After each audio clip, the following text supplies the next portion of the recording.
Hello, I am Zahir Alam. Welcome you all on Frankly Speaking. Our today's guest is Mr. Robert Evans. He is Labour Member of European Parliament from London. And we'll talk about some issues he cares most deeply, something about citizen rights, education, and obviously relations between European Union and Bangladesh. Mr. Evans is the chair of South Asia delegations in European Parliament. Welcome, Mr. Evans, on Frankly Speaking. Thank you very much.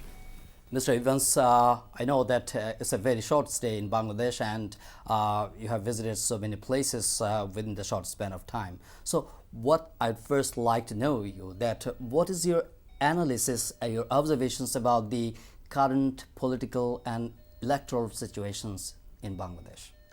Well, I think, first of all, thank you very much indeed for the invitation to speak with you. And you're right when you say that Bangladesh is a subject and a country about which I care deeply.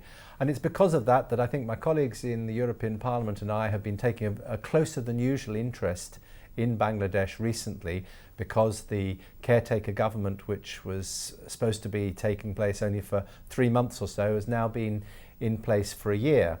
And we've, in the European Parliament, raised a number of concerns over the last few months about the situation, particularly with the student riots and some of the situation with journalists. And I wanted to see for myself what's really happening on the ground. And I think it's been a bit different from what I'd imagined, and the whole country is, if I say it, a lot calmer, a lot more normal than perhaps we in Britain and the rest of Europe are led to believe. So what are the major areas of concern you found in the ground at this moment? Well, I think in the European Union, where we are bombarded with emails and messages about what's going on in Bangladesh, I'd understood that there was a great... Do you think these are basically motivated? Well, they are people who are concerned about the fact that the two women, the two leaders of the political parties, are being detained. They are especially the two former prime ministers. Exactly, the two former prime ministers who are detained, along with a number of other politicians, and the fact that the democratic elections planned for January haven't taken place. And I think the people who have been contacting me are perhaps not a proper cross-section of Bangladeshi society, because on the ground it hasn't seemed to be quite like that. People haven't been saying to me every day, what's the European Parliament going to do to ensure that we get elections as soon as possible? That hasn't been the position here on the ground in where we've been. We've been to Dhaka, we've been to Sylhet, and we've had a good look round. That's not to say that I think that everything is absolutely fine at all. We have got concerns, and there are issues which I will be taking up in the European Parliament after this visit, and indeed before I come again. So, you know, the huge anti-corruption drive has been started, and it's on at this moment, and a lot of big politicians, and especially the two former prime minister, has been put behind the bar, and they are now facing trial and a lot of allegations. So how what is your observations about that? How do you look at the whole process? Well, I'm not party to all the judicial processes that have taken place and the charges that have been made against the two former prime ministers. But what I do say is that Bangladesh has got to make certain that the legal process takes its course properly and fairly, and the judicial procedures are all open, above board, and perhaps open to international observers, so that the court cases, which I hope will come sooner rather than later, can be seen to be fair, and the trials can be absolutely in accordance with Bangladeshi law, and the outcome can then be respected by the people, not just of Bangladesh, the political parties, the politicians of this country, but also the wider world, because I think it's got to be seen to be fair and above board, and then whatever happens, and I'm not for 1 minute trying to prejudge it, then it will be accepted by all communities, I think. So basically why the question comes in your mind about the to oversee the legal process or the trial process from the international observers? Well, I think just to be absolutely sure for other countries, because to make sure that other countries are not bombarded with emails and references to websites saying the court cases were a fix or the court cases were rigged and it was all for political motivation. people are very concerned about what's happening, and rightly so, in Pakistan at the moment. And I don't think people want to equate Bangladesh with Pakistan. And if there can be a way of making sure that the international community and the political culture in Bangladesh is seen to be absolutely clear, and international observers not interfering with the court at all or the legal process, but just making sure it's very, very open, as well the courts in Bangladesh are open to the public anyway. So I think it would just be giving every opportunity to make certain that whatever happens is seen to be just and fair, and that there aren't, like football or cricket, there aren't action replays afterwards that suggest something else happened to what you saw with the naked eye. But do you think this is the common practice internationally to oversee from the international observers in a particular country where trial goes on? Well, there aren't many examples of countries, and I can't think of any, where two former prime ministers are on trial with corruption charges levelled against them. If you can tell me another country where that's happening at the moment, or where the prime minister is being subject to a court case, well, then you're a better man than I. I can't think of other examples in modern times in democratic countries where it has happened. Sometimes we're critical of one. We're critical in Pakistan, where Benazir Bhutto is in voluntary exile for a number of years, yes, and former Prime Minister Nawaz Sharif is not allowed to come back. We're critical of that. Now, there may be very good reasons for that. We want to look at Bangladesh as different, and in this rather unique situation where two former prime minister and a large number of politicians are being detained and are accused of corruption charges and other issues, then I think it's in Bangladesh's interest to make certain that whatever happens has the full support as wide as possible. Should you describe or define the situations easy or uneasy, or usual or unusual? It doesn't strike me, from the bits that I've seen of around about Dhaka and driving around the country and going up to Sylhet, doesn't seem to me as a country on edge or a tinderbox about to erupt, which I think is the impression that certainly I was getting, and I think colleagues in the European Parliament, that everything was not balanced and settled in Bangladesh. I'm not for 1 minute suggesting that everything is fine in this country at the moment and that there aren't real concerns. I think there are concerns, but it's not, to my mind, it's not a powder keg society. There aren't a lot of military on the streets. There's no evidence that the ordinary person is very, very jittery about the situation at the moment. So I think it's a different situation from what I'd imagined before I came here this week. That the election commission, which has been reorganized, reconstituted, and they have already taken some steps for making fresh voter list and fresh registration process has already been started, and a lot of electoral reform measures they have initiated already. So do you have any insight about the electoral reforms or the registration process? Well, we've had a little look and a discussion with the British High Commissioner and the Ambassador to the European Union, who've spoken about the electoral registration procedure taking place. And this is something that not just in the European Parliament, but the European Union as a whole, we take very seriously, and there's a lot of European money coming in to help the process.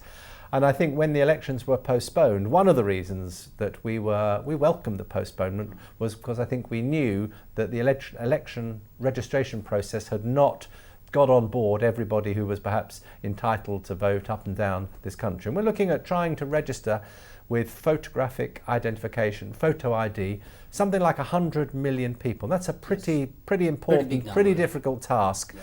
And some of these people will... And Bangladesh military are assisting. The military are assisting. There's a lot of people involved.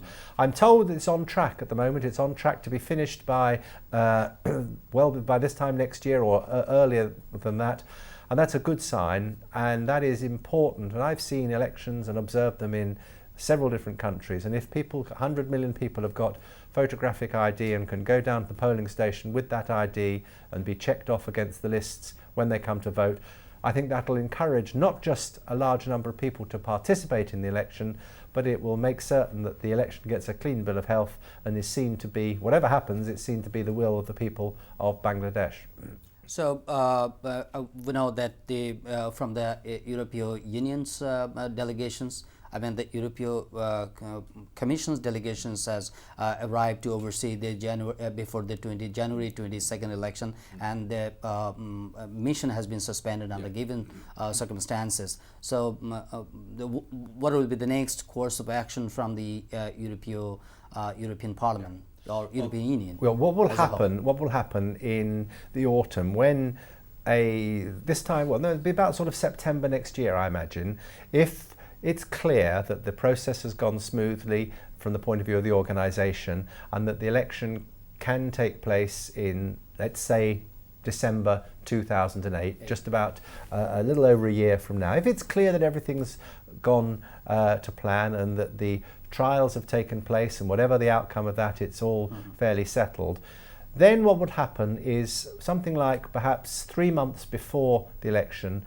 the European Union Electoral Observation Mission would be reinstated, and a long-term observers will come and observe, not monitor or not get involved, but just observe what's happening in the weeks leading up to the election, and they will look at how the electoral registration process has gone on. They'll talk to people to see if everybody, ordinary people in the villages and the cities, have got their ID and they feel happy with it. They'll observe and monitor to a bit the television and press coverage to make sure that all political parties, or it's done in proportion, get the coverage, and make sure that there's no military involvement in the campaign or there's no undue pressure being put on people. And then for the last week or so before the election, then there would be there would be some short-term observers who'd come in to actually watch the polling, the voting itself. They'd go up, yes, and that would include a delegation from the European Parliament, which I would very much hope to be part of. Any plan for immediate visiting from the European Unions to see the present situation? Well, we've got a visit planned which is being led by me and a small delegation from the South Asia delegation coming later on this month. So I'm coming back to Bangladesh very shortly for a political mission when we'll meet the chief advisor and the chief election commission officer, and we'll... That is end of November? Yes, indeed, yes. Okay. And we'll be looking at... How long you'll be staying there? Here for about just under a week again, because we have to fit it in with the flights back to Europe, and we'll be having meetings with those people and others so that we can gauge at this stage how the whole process is going. We'll go to see some of the electoral registration actually taking place out in some of the villages, and we'll also probably go, which is related to Chittagong, to look at an issue which I'm interested in particularly, which is ship breaking and what's happening there, because we've heard again some stories about that. But we will be coming to look. So what made you interested about the ship breaking? Ship breaking is because we set very high standards in the European Union on health and safety, and obviously European ships have to get broken up. But at the moment we can't do much of that in Europe because we can't satisfy our own high standards, because it's a very dangerous industry. And what's happening is the ships are coming to Bangladesh and other places where the standards are not as high, and people are doing our dirty work for us in very dangerous circumstances. And I don't think that's right. I don't think the idea of having high standards in the European Union is so that poor people in other countries can get injured or hurt because they don't have as high standards. So I want to see for myself on the ground what's actually happening there if we can. Mr. Evans, so what will be the major agenda of your delegations?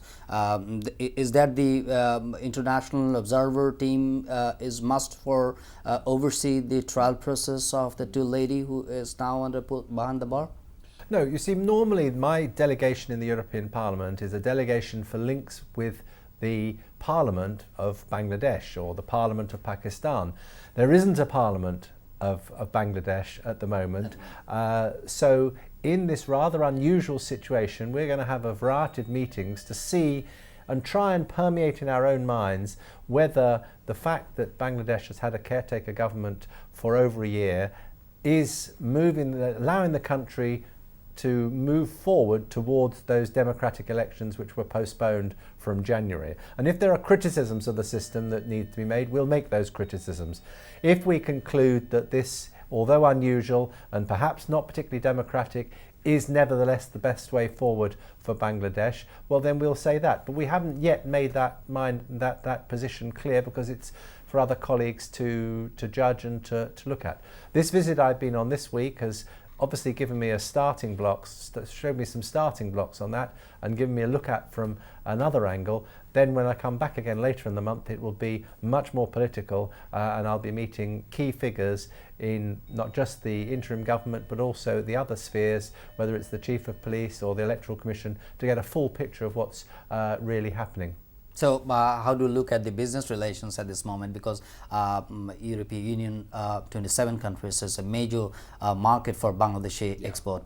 So how Bangladesh can strengthen their business relations or can attract more investment from European Union? What is the prospect? How do you evaluate? I mean, I think the prospects for Bangladesh are good.